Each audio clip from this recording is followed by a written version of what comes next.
세계계보 구약 39권을 17절의 말씀으로 요약한 마태는 예수 그리스도, 즉 하나님이 우리에게 주신 한 아들에 대해서 이야기를 18절부터 시작합니다.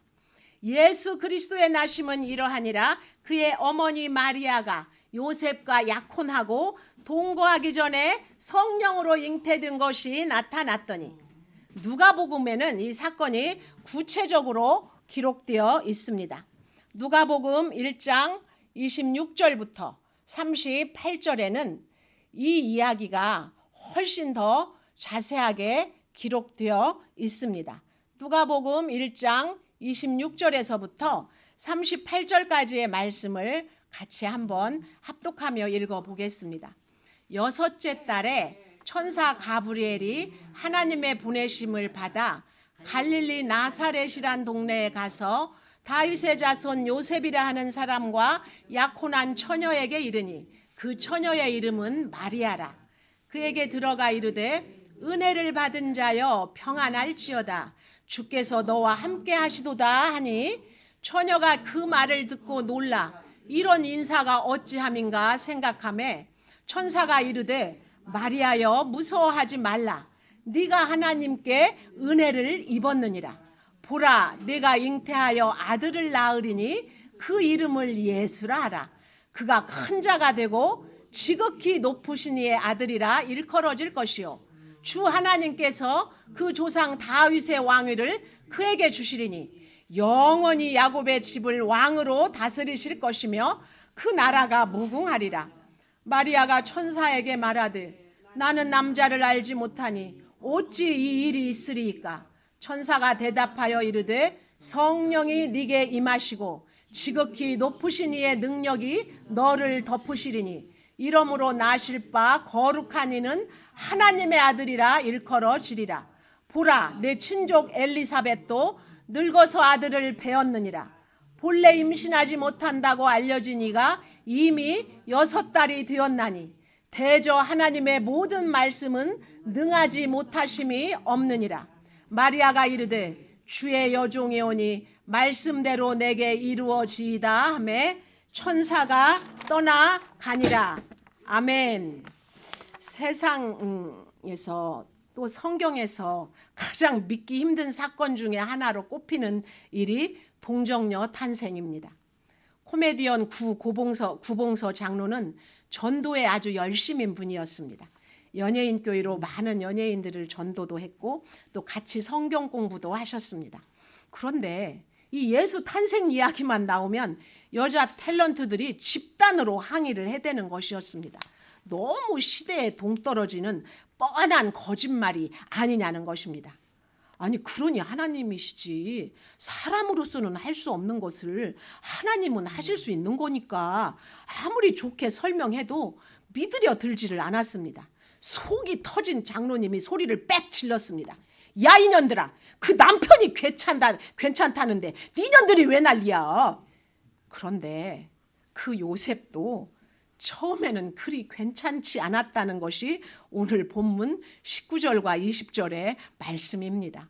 같이 읽어보겠습니다. 그의 남편 요셉은 의로운 사람이라 그를 드러내지 아니하고 가만히 끊고자 하여 이 일을 생각할 때 주의 사자가 현몽하여 이르되, 다윗의 자손 요셉아, 네 아내 마리아 데려오기를 무서워하지 말라. 그에게 잉태된 자는 성령으로 된 것이라. 당시 유대 사회에서 처녀가 잉태한다는 것은 돌 맞아 죽을 수 있는 파렴치한 범죄 행위로 간주되었습니다. 유대 남자들은 아내가 될 처녀와 처가에 가서 약혼식을 성대하게 올립니다. 이는 내 아내가 될 사람이라고 공개적으로 공동체와 지역사회에 공표하는 예식입니다. 그리고 본가로 돌아와서 둘이 살 신혼집을 짓기 시작합니다. 집이 완성되면 아버지가 아들을 그 친구들과 함께 처가로 보냅니다. 신부를 맞으러 보내는 것입니다. 그런데 늙은 총각 요셉이 나이 어린 처녀 마리아와 약혼하고 결혼을 기다리며 집을 수리하고 혼인 준비를 하고 있던 그때 소식이 들려왔습니다. 마리아가 임신했다는 청천벽력 같은 소식이었습니다. 마리아에게 직접 쫓아가서 확인하고 체근을 했는지 아니면 사람을 보내서 소문을 확인했는지 성경은 구체적으로는 말하지 않습니다. 그러나 여러분, 요셉이 받았을 충격은 미루어 짐작해 볼 수가 있지 않겠습니까? 가장 설레이고 가장 행복해야 할 결혼을 가장 더럽고 수치스러운 오물로 덮어버린 마리아에게 그가 어떠한 분노를 느꼈을지 상상이 가시지 않습니까? 얌전한 강아지 푸뚜막에 먼저 올라간다더니 그토록 얌전하고 순결해 보이던 소녀가 다른 사람의 아기를 버젓이 임신하고는 사실 확인을 하니까 부인하지도 않고 그래요, 나 임신했어요. 그런데요, 천사가 성령으로 잉태시키신 거예요. 요셉은 정말 기가 막혔습니다. 그러나 그는 여러 가지 경우의 수를 생각하고 또 생각했을 것입니다. 이를 공동체에 공론화시키면 마리아는 맞아 죽습니다. 배신감은 느끼지만 그는 마리아를 측은히 여겼습니다. 불가항력적인 완력이나 폭력으로 어쩔 수 없는 일을 당한 거라면, 아니 설령 나를 배신했다고 해도, 그가 다른 사람을 선택했다고 해도 요셉은 마리아를 공개 처형하고 싶지는 않았습니다. 그는 마리아를 온전히 신뢰하고 성령의 잉태하심을 믿지는 않았어도 그의 온유함을 하나님은 칭찬하셨습니다. 그의 남편 요셉은 의로운 자라, 이렇게 만대에 전해질 성경책에 기록해 주신 것입니다. 그리고 즉각 그의 꿈에 천사를 파견하셨습니다. 다윗의 자손 요셉아라고 천사는 불렀습니다. 구약을 통하여 하나님은 아브라함과 다윗의 자손에게서 메시아를 보내겠다고 거듭거듭 약속하셨습니다.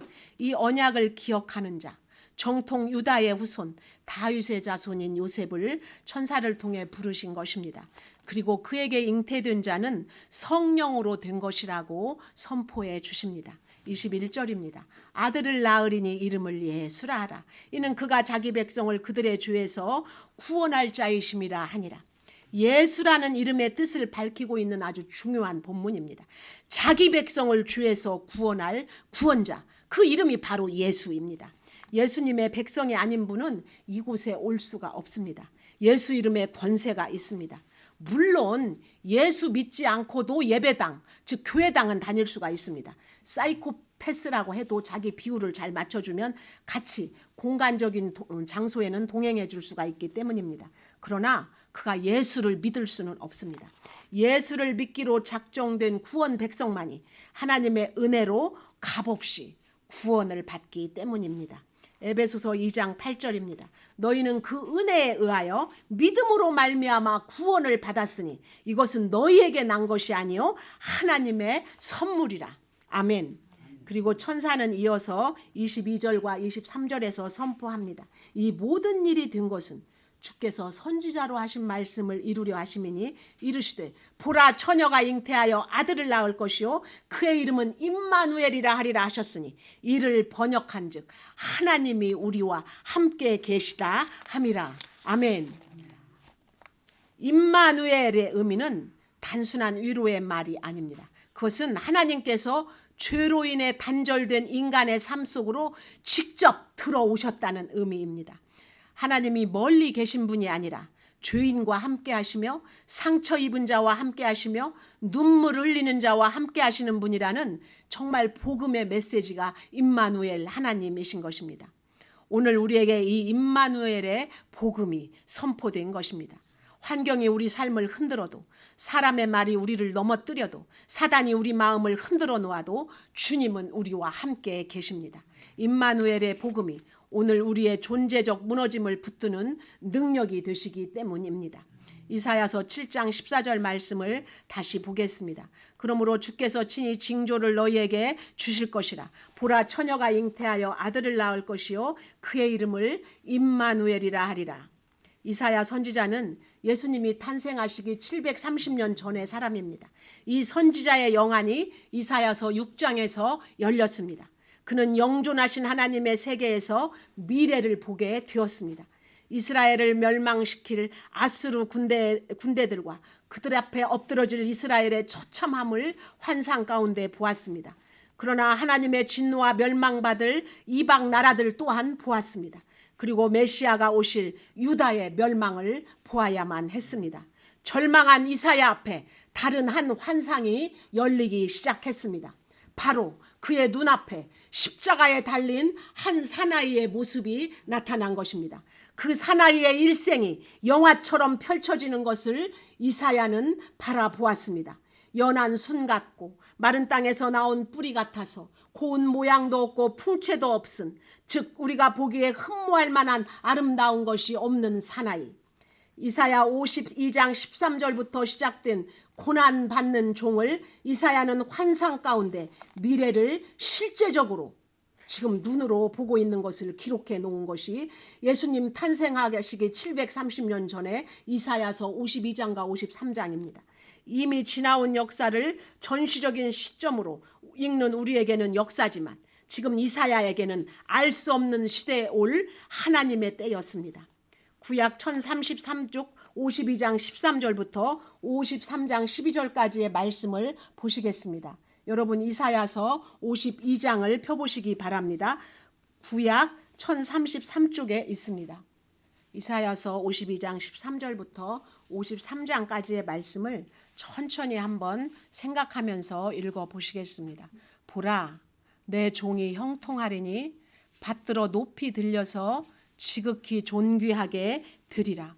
전에는 그의 모양이 타인보다 상하였고 그의 모습이 사람들보다 상하였으므로 많은 사람이 그에 대하여 놀랐거니와 그가 나라들을 놀라게 할 것이며 왕들은 그로 말미암아 그들의 입을 봉하리니 이는 그들이 아직 그들에게 전파되지 아니한 것을 볼 것이요 아직 듣지 못한 것을 깨달을 것임이라. 53장입니다. 우리가 전한 것을 누가 믿었느냐? 여호와의 팔이 누구에게 나타났느냐?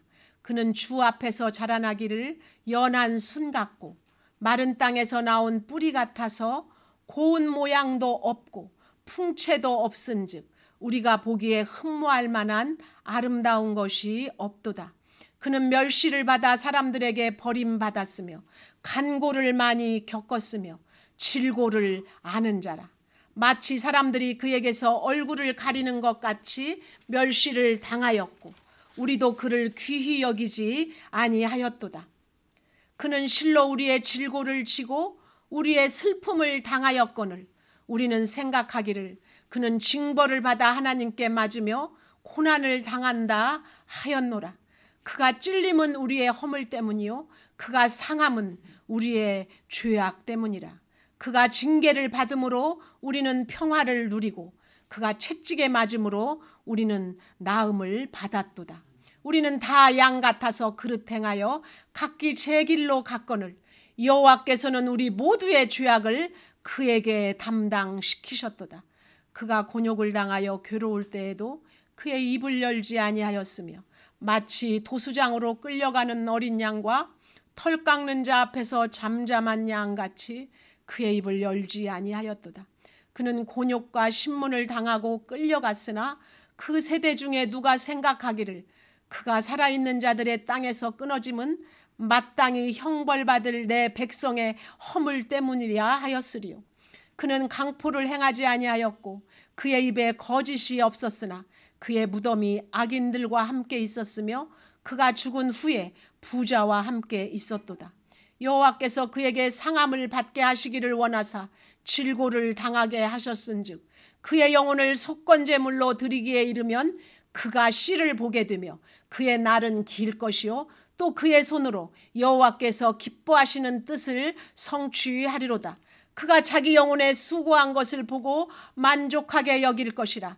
나의 의로운 종이 자기 지식으로 많은 사람을 의롭게 하며 또 그들의 죄악을 친히 담당하리로다.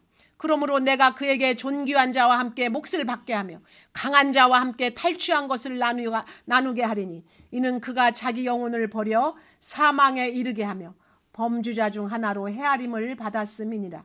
그러나 그가 많은 사람의 죄를 담당하며 범죄자를 위하여 기도하였느니라. 아멘. 여러분 너무 놀랍지 않습니까? 이사야가 예수님이 태어나시기 730년 전에 보고 예언했던 그 한 아기가 지금 바로 마리아에게 잉태된 것입니다. 24절과 25절입니다. 요셉이 잠에서 깨어 일어나 주의 사자의 분부대로 행하여 그의 아내를 데려왔으나 아들을 낳기까지 동침하지 아니하더니 나음의 이름을 예수라 하니라. 그분이 우리에게 어떤 메시아인지를 이사야는 정확하게 예언했습니다. 이사야서 9장 6절입니다. 한 아기가 우리에게 낳고 한 아들을 우리에게 주신 바 되었는데 그의 어깨에는 정사를 메었고 그의 이름은 기묘자라 모사라 전능하신 하나님이라 영존하신 아버지라 평강의 왕이라 할 것임이니라. 아멘. 그 어깨에 정사를 메신 분이 바로 우리 주 예수 그리스도이십니다. 그 이름이 기묘자, 미스테리, 즉 신비인 분이 바로 우리 주 예수 그리스도이십니다. 그 이름이 모사인 분, 우리의 모든 계획을 친히 인도하시는 모사가 바로 예수 그리스도이십니다. 우리를 영생으로 인도하시는 분, 죄에서 우리를 구원하신 전능하신 하나님이 바로 예수 그리스도이십니다. 영존하시는 우리의 아버지, 부활하사 우리를 영원한 생명으로 인도하시는 분이 바로 예수 그리스도이십니다. 성령님이 우리 안에 거하심으로 우리를 화평하게 하는 자, 피스메이커로 만드시는 분, 그분이 바로 예수 그리스도 평강의 왕이십니다.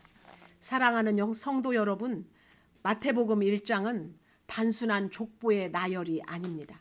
그것은 하나님께서 역사의 한복판에서 죄인을 구원하여 당신의 구속사에 연결시키시는 은혜의 기록입니다. 하나님은 실패한 가문도 상처 많은 인생도 혼란하고 복잡한 역사의 흐름도 모두 다 사용하셔서 메시아의 길을 준비하셨던 것입니다. 그리고 그 메시아 예수께서 오셔서 우리의 이름을 다시 불러주십니다. 너는 내 것이다. 내가 너를 새롭게 하리라. 예수님의 족보는 결국 하나님의 새 백성들의 족보이며 그 안에 우리의 이름도 은혜로 기록된 것입니다. 그러므로 사랑하는 성도 여러분, 어떠한 과거도 복음을 가로막을 수는 없습니다. 어떠한 우리의 실패도 하나님의 언약을 흔들 수는 없습니다. 예수님 안에 있는 우리에게는 새 출발이 있으며 하나님 나라의 계보 속에서 살아가는 새로운 정체성이 있는 것입니다. 오늘 이 은혜가 성도 여러분 모두에게 임하기를 주님의 이름으로 축원을 드립니다.